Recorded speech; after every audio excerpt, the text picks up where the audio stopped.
Hello नमस्कार सभी UPSC aspirants को।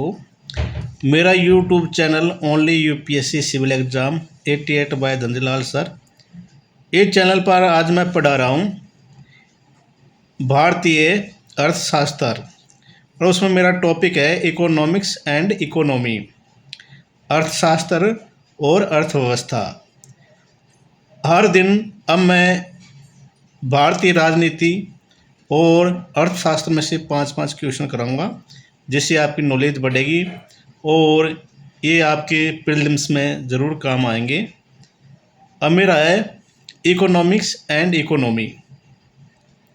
तो सबसे पहले हम समझते हैं इकोनॉमी क्या है। इकोनॉमी या अर्थव्यवस्था, अर्थव्यवस्था की परिभाषा ये है कि वह क्षेत्र जिसमें कैसे वस्तुओं का उत्पादन किया जाता है, कैसे उसका उपभोग किया जाता है और कैसे उनका व्यापार किया जाता है, और उनके बीच में किन किन का रोल है। जैसे पहले भारतीय अर्थव्यवस्था किस पर निर्भर थी? कृषि पे। कृषि का सबसे बड़ा योगदान था। तो ये उदाहरण के तौर पर समझाया। और इसमें जैसे संसाधन, उपभोग और उत्पादन, निवेश इत्यादि शामिल है। इकोनॉमी को हम किसी क्षेत्र के लिए भी उपयोग कर सकते हैं, किसी राष्ट्र के लिए भी उपयोग कर सकते हैं, किसी शहर के लिए भी उपयोग कर सकते हैं। फिर हम समझते हैं इकोनॉमिक्स या अर्थशास्त्र। तो अर्थशास्त्र क्या है?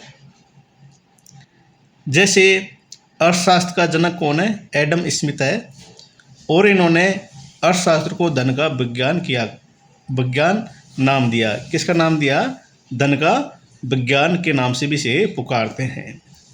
इसका मतलब है कि वस्तुओं और सेवाओं से कैसे धन का उत्पादन किया जाता है। It is called economics. ठीक है।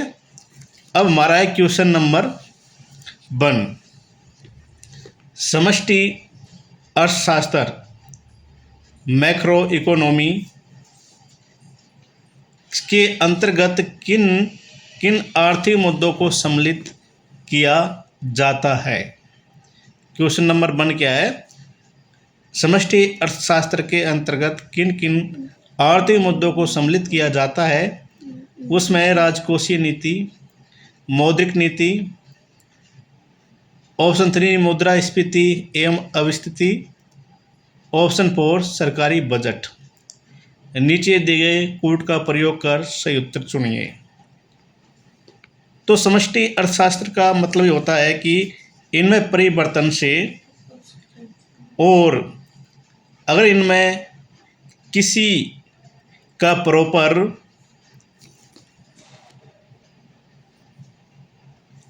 प्रबंधन या मैनेजमेंट ना हो तो उसका प्रभाव एक विशेष बड़े क्षेत्र पर पड़ता है।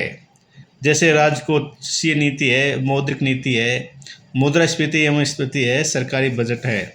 अगर मान लीजिए महंगाई बढ़ जाती है तो उसका प्रभाव हमारे पूरे देश की जनता पे पड़ेगा। अगर महंगाई घट जाती है तो सभी को लाभ होगा। सभी को तो नहीं कह सकते हैं, लेकिन ज़्यादातर लोगों को लाभ होगा। तो इसमें ऑप्शन डी राइट आंसर क्या है? ऑप्शन डी सही है। चारों कथन ही सही है। समष्टि अर्थशास्त्र के अंतर्गत राजकोषीय नीति, मौद्रिक नीति, मुद्रास्फीति एवं अपस्फीति और सरकारी बजट शामिल है। अब मैं आपको समझाता हूं कि आप इन टॉपिकों को जरूर देखें। राजकोषीय नीति क्या होती है, मौद्रिक नीति क्या है, मुद्रास्फीति क्या है और सरकारी बजट क्या है। मैं समय आने पर तो बता दूंगा, लेकिन आप अभी से इन टॉपिकों को देख ले। क्वेश्चन नंबर 2, अर्थव्यवस्था के निम्नलिखित में से किन क्षेत्रों के साथ कृषि तथा सेवा क्रियाकलाप संबंध है। ऑप्शन ए क्रमश प्राथमिक तथा तृतीयक, ऑप्शन बी क्रमशः है प्राथमिक तथा द्वितीयक, ऑप्शन सी तृतीयक एवं द्वितीयक, ऑप्शन डी द्वितीयक एवं चतुर्थक। तो इसमें राइट आंसर है ऑप्शन ए प्राथमिक तथा तृतीय। प्राथमिक में किन क्रियाकलाप को शामिल किया जाता है, जैसे कृषि, पशुपालन, मत्स्य पालन। और द्वितीय क्रियाकलाप में किसको सम्मिलित किया जाता है, विनिर्माण को, किसी वस्तुओं का निर्माण हो रहा है उसको शामिल किया जाता है, जैसे भवन का निर्माण हो रहा है उसको शामिल किया जाता है। और सेवा किस क्रियाकलाप से संबंधित है, वो तृतीयक में है, जैसे परिवहन, दूरसंचार और सेवा संचार इत्यादियों को तृतीय क्रियाकलाप में सम्मिलित किया जाता है। फिर है क्वेश्चन नंबर 3, बंद अर्थव्यवस्था वह अर्थव्यवस्था है जिसमें, ये प्रीलिम्स में पूछा था 2022 में क्वेश्चन।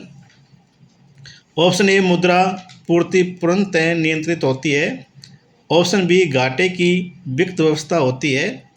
ऑप्शन सी केवल निर्यात होता है। ऑप्शन डी न तो निर्यात न ही आयात होता है। तो इसमें राइट आंसर है ऑप्शन डी, बंद अर्थव्यवस्था या क्लोज इकोनॉमी वह अर्थव्यवस्था होती है जिसमें न तो निर्यात होता है न ही आयात होता है। ठीक है, तो ऐसी अर्थव्यवस्था देश के लिए हानिकारक होती है, कोई सा भी देश हो। फिर है हमारा नेक्स्ट क्वेश्चन। फिर क्वेश्चन नंबर 4 है, निम्नलिखित में से कौन सा भारतीय अर्थव्यवस्था का प्रमुख लक्षण है। ऑप्शन ए मिश्रित अर्थव्यवस्था। ऑप्शन बी गांधीवादी अर्थव्यवस्था। ऑप्शन सी समाजवादी अर्थव्यवस्था। ऑप्शन डी पूंजीवादी अर्थव्यवस्था। तो इसमें राइट आंसर है ऑप्शन ए मिश्रित अर्थव्यवस्था। हमारा देश में समाजवादी और पूंजीवादी दोनों अर्थव्यवस्था को सम्मिलित किया गया है। कुछ अधिकार सरकारों को होता है, कुछ अधिकार लोगों को होता है, वो देश के लिए लाभदायक है।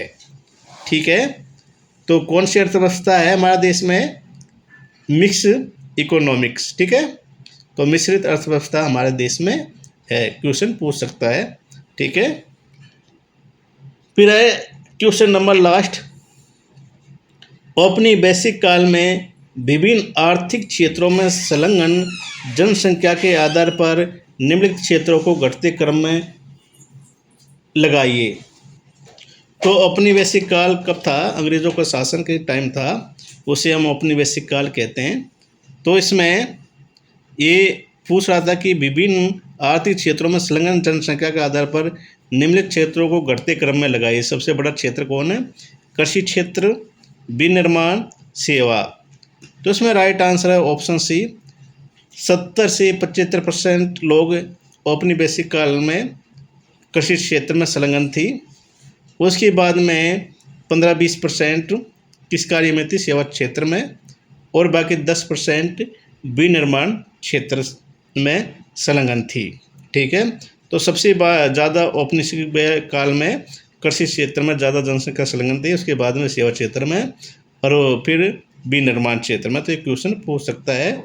ठीक है, आज मेरे ये इकोनॉमिक्स के 5 क्वेश्चन कंप्लीट हुए। अब नेक्स्ट मेरी क्वेश्चन आएंगे। जय हिंद, जय भारत। और प्लीज़ मेरे इस चैनल को आप लाइक, सब्सक्राइब, शेयर ज़रूर करें। जय हिंद, जय भारत।